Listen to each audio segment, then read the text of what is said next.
অষ্টম শ্রেণী ক্লাস 8 এর থার্ড সামেটিভ পরীক্ষার প্রস্তুতির জন্য তোমরা অনেকে রায়মার্টিনের প্রশ্ন বিচিত্রা 2024 সাল ক্লাস 8।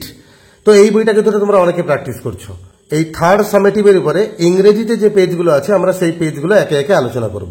আমরা আজকে আলোচনা করব মডেল কোশ্চেন পেপার 3 বেলদা প্রভাতী বালিকা বিদ্যাপীঠ। এটা রয়েছে পেজ নাম্বার 89। একের দাগে একটা সিন প্যাসেজ দেওয়া আছে।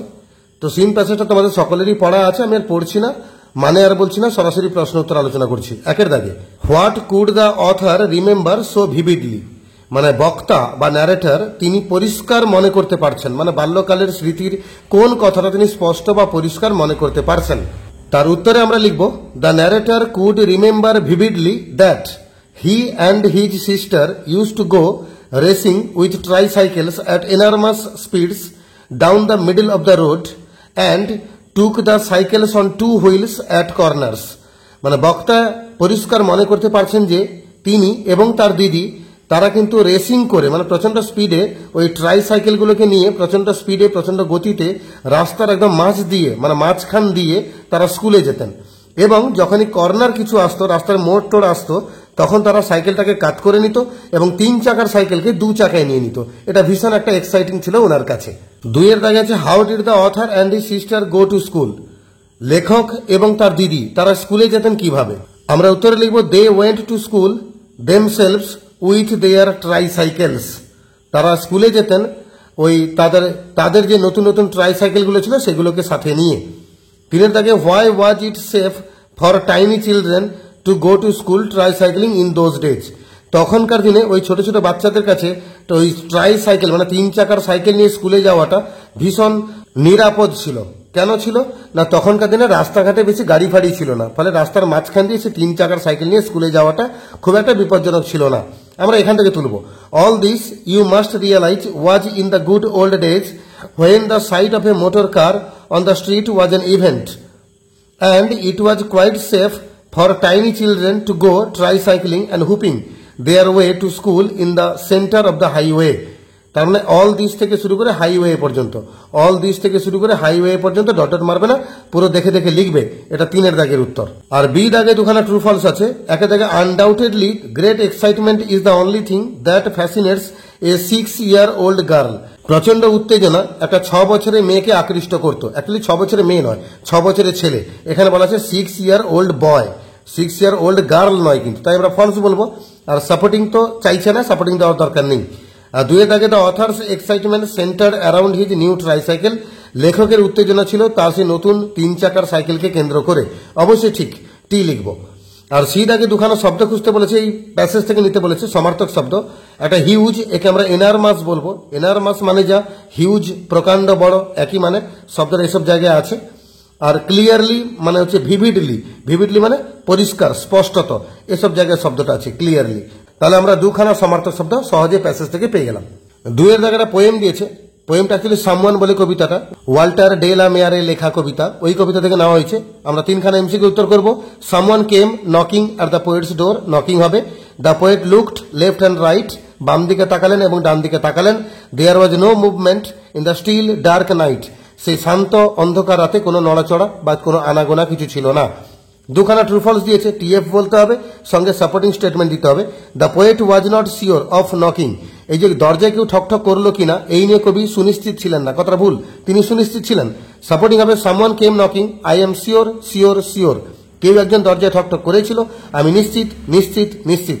এই লাইনটা হচ্ছে কবিতার লাইন, এটা সাপোর্টিং স্টেটমেন্ট হবে। 2 এর দাগে only the quiet beetle was tap tapping in the wall, একটা শান্ত গুবরে পোকা দেওয়ালে ট্যাপ ট্যাপিং করছিল, কথাটা ভুল, শান্ত ছিল না, সে ব্যস্ত ছিল। Only the busy beetle tap tapping in the wall, এটা হচ্ছে সাপোর্টিং স্টেটমেন্ট। একটা আনসিন দিয়েছে, আনসিনটা পড়ছি শোনো। Tansen held a high position in Akbar's court. Tansen সে বিখ্যাত গায়ক, আকবরের রাজদরবারে তিনি একটা উচ্চ পদে বিরাজমান ছিলেন। This was not liked by many, তবে অনেক লোক এটাকে পছন্দ করতো না। Once they planned to finish him in a clever way, একদিন তারা পরিকল্পনা করলো তানসেনকে তারা মেরে ফেলবে বা শেষ করে ফেলবে একটা চালাক বা চতুর ভাবে। They requested Akbar to ask Tansen to sing রাগ দীপক। তারা আকবরকে অনুরোধ করলো যে মহারাজ আপনি তানসেনকে বলুন রাগ দীপক গাইতে। রাগ দীপক একটা রাগের নাম, মানে সঙ্গীতের একটা রাগ হয় না, সেই রাগের নাম রাগ দীপক, সেটা গাইতে। তানসেন যাতে গায় লোকেরা আকবরকে অনুরোধ করলো, মহাসম্রাট আকবরকে অনুরোধ করলো আকবর যেন তানসেনকে বলেন এই রাগ দীপক গাইতে। ইট ইজ এ ওয়ান্ডারফুল রাগ, এটা একটা চমৎকার সঙ্গীত। হোয়েন সাং প্রপারলি, এই সঙ্গীতটা যদি ঠিকঠাক ভাবে গাওয়া যায়, it makes the atmosphere so warm that, এটা পরিবেশকে এতটাই উত্তপ্ত করে দেয় যে gradually the Deepak or lamp will catch fire, ধীরে ধীরে আস্তে আস্তে ল্যাম্প মানে বাতি বা দীপক প্রদীপ এতে আগুন ধরে যাবে। And ultimately the singer himself will die out of the immense heat, এবং অবশেষে গায়ক নিজে প্রচন্ড গরমে দগ্ধ হয়ে তিনি মারা যাবেন। Akbar was ignorant about this effect of the raga, এই সঙ্গীতের যে এরকম একটা ভয়ঙ্কর প্রভাব বা রেজাল্ট আছে, ফল আছে, এটাকে নিয়ে আকবর কিন্তু কিছুই জানতেন না। So he order Tansen to sing রাগ দীপক, তাই তিনি তানসেনকে অর্ডার দিয়ে দিলেন যে রাগ দীপকটা গাইতে। Tansen knew that it was almost a death sentence for him, Tansen ভালো করে জানতো যে এরকম রাগ গাওয়া মানেই তার মৃত্যুদণ্ডের সমান এটা। But how could he disobey the emperor, কিন্তু সে সম্রাটকে অবজ্ঞা করবে কি করে। ফরচুন ফেভার্স দ্য ব্রেভ, তবে আমরা জানি ভাগ্য সবসময় সাহসীদের সহায় হয়। He was not born to turn his back at unseen dangers, আসলে তানসেন কিন্তু ওই ভয়ঙ্কর অজানা বিপদগুলো সামনে দেখে পিঠ ঘুরিয়ে পালাবে এরকম লোক কিন্তু তানসেন নয়, সেই এজন্য কিন্তু সে জন্মায়নি। He taught his daughters Saraswati and Roopvati the raga Meghmalhar which brings rain, Tansen তার দুজন মেয়ে, তার মেয়ে দুটো নাম আছে সরস্বতী আর রূপবতী, আর এই দুজন মেয়েকে সে মেঘমল্লার এই সঙ্গীতটা এই রাগটা শিখিয়ে দিয়েছিল। আর এই গানটা গাইলে কি হয়, বৃষ্টি নেমে আসে।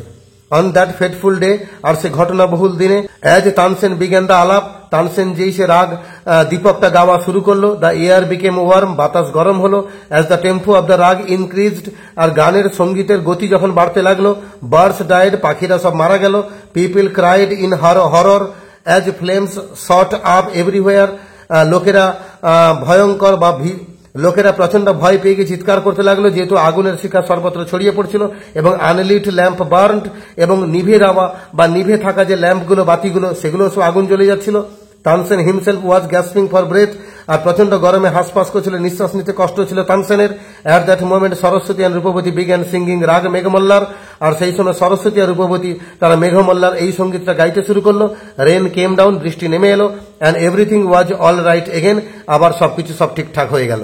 ট্রু ফলস দিয়েছে চারখানা, সঙ্গে সাপোর্টিং স্টেটমেন্ট করতে হবে। একের দাগে তানসেন বিগ্যান টু সিং রাগ দীপক বাই হিমসেলফ, তানসেন এই রাগ দীপকটা নিজের থেকেই গাওয়া শুরু করলো, কথাটা ভুল, তাকে অর্ডার দেওয়া হয়েছিল, মহান সম্রাট আকবর তাকে অর্ডার দিয়েছিলেন। আমরা সাপোর্টিং দেবো, so he order Tansen to sing রাগ দীপক, এটা বইয়ের লাইন, এটা সাপোর্টিং স্টেটমেন্ট হবে, এখানে হি বলতে আকবরকে বোঝানো হয়েছে।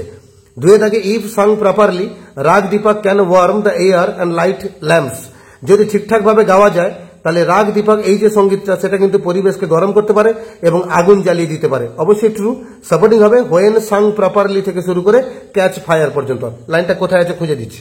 এসব জায়গায় আছে when sung properly it makes the atmosphere so warm that gradually the Deepak or lamp will catch fire, এই পর্যন্ত হোয়েন সাং থেকে ক্যাচ ফায়ার পর্যন্ত এটা আমাদের সাপোর্টিং স্টেটমেন্ট হয়ে যাবে। তিনের দাগে Saraswati and Roopvati were able to burn the unlit lamp, Saraswati আর রূপবতী তারা কিন্তু নিভে যাওয়া বাতিগুলোকে জ্বালিয়ে দিতে সক্ষম ছিল, কথাটা ভুল, ফলস, কারণ তারা মেঘমল্লার গাইতে পারতো, বৃষ্টি আনাতে পারতো, তারা আগুন জ্বালাতে পারতো না।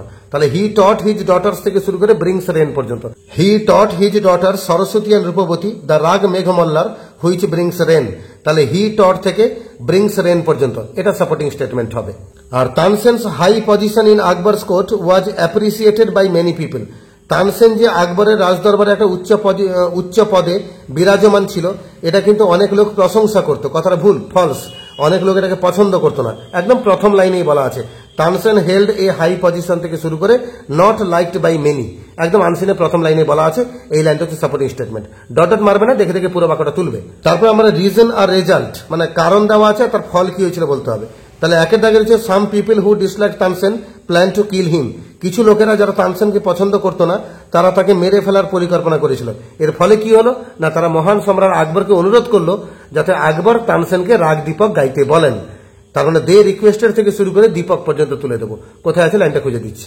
দে requested Akbar to ask Tansen to sing রাগ দীপক। দুয়ের দাগে আমাদের রেজাল্ট দেওয়া আছে, দ্য সিঙ্গার অফ রাগ দীপক উইল ডাই, রাগ দীপক যে গাইবে সে গায়কটা কিন্তু মারা যাবে। কারণ কি না, যদি ঠিকঠাক ভাবে গাওয়া যায় তাহলে পরিবেশ গরম হবে এবং নিভে যাওয়া বাতিগুলোতেও আগুন ধরে যাবে, আর সর্বত্র আগুনের শিখা ছড়িয়ে পড়বে। তাহলে হোয়েন সাং প্রপারলি থেকে শুরু করে হিট পর্যন্ত। When sung properly it makes the atmosphere so warm that gradually the deepak or lamp will catch fire and ultimately the singer himself will die out of immense heat. তাহলে when সাং থেকে hit পর্যন্ত। 3 এর দাগে Tansen begin the আলাপ of রাগ দীপক। তানসেন সে রাগ দীপকের গানটা গাওয়া শুরু করলো। এর ফলে কি হলো না, বাতাসটা গরম হলো এবং শেষ পর্যন্ত সে নিজে নিঃশ্বাস নেওয়ার জন্য হাঁসফাঁস করছিল। তাহলে দ্য এয়ার বিকেম ওয়ার্ম থেকে শুরু করে ব্রেথ পর্যন্ত। The air became warm as the tempo of the rag increased, birds died, people cried in horror as flames shot up everywhere and the unlit lamp burned. Tansen himself was gasping for breath. The air became warm থেকে শুরু করে breath পর্যন্ত। তারপর result দেওয়া আছে সরস্বতী আর রূপবতী ব্রট down rain. Saraswati আর রূপবতী দুজন বৃষ্টি নামিয়ে আনলো। কারণ কি, দে স্যাং রাগ মেঘমল্লার। তারা রাগ মেঘমল্লার এই সঙ্গীতটা গাইলো। এবার দুটো শব্দ খুঁজতে বলেছে আনসিন থেকে, সমার্থক শব্দ। স্লোলি মানে হচ্ছে গ্র্যাজুয়ালি, এটা আনসিনে আছে। আর নট অ্যাওয়ার অফ মানে জানেন না, অসচেতন মানে অজ্ঞ, ইগনোরেন্ট এটাও আনসিনে রয়েছে। এবার আমরা গ্রামার পোর্শনে যাব। প্রথমে fill in the blanks with the appropriate articles and prepositions. Article আর প্রিপোজিশন দিয়ে শূন্যস্থান পূরণ করতে হবে। Mortimer sitting in the armchair মানে আর্ম চেয়ারের উপরে বসে, এখানে ইন লাগে অন যদি লিখো তাও নাম্বার পাবে। আর্ম চেয়ার মানে আরাম কেদারায় বসে। Felt a chill run up in his spine, সে বুঝতে পারলো তার মেরুদণ্ড দিয়ে একটা ঠান্ডা স্রোত বয়ে যাচ্ছে। He looked up into the face of the shadowy figure, সে ওই সামনে যে ছায়াময় শরীরটা ছিল তার মুখের দিকে তাকালো। Mortimer realised he was looking at himself, আর মটিমার তখন বুঝতে পারলো সে ছায়াময় ওই শরীরটার মুখকে দেখছে না, সে তার নিজের মুখকে দেখছে, নিজেকে তাকাচ্ছে। আর 5 দাগে ডু অ্যাজ ডাইরেক্টেড, বেশ কিছু গ্রামার রয়েছে, ব্র্যাকেটে বলা আছে কি করতে হবে, আমরা একে একে উত্তরগুলো আলোচনা করব। 1 দাগে we want to know something so we learn, আমরা কিছু জানতে চাই তাই আমরা শিখি। এটাকে সিম্পল সেন্টেন্স করতে বলেছি ইনফিনিটিভ লাগিয়ে। উই লার্ন টু নো, আমরা শিখি জানার জন্য বা জানতে।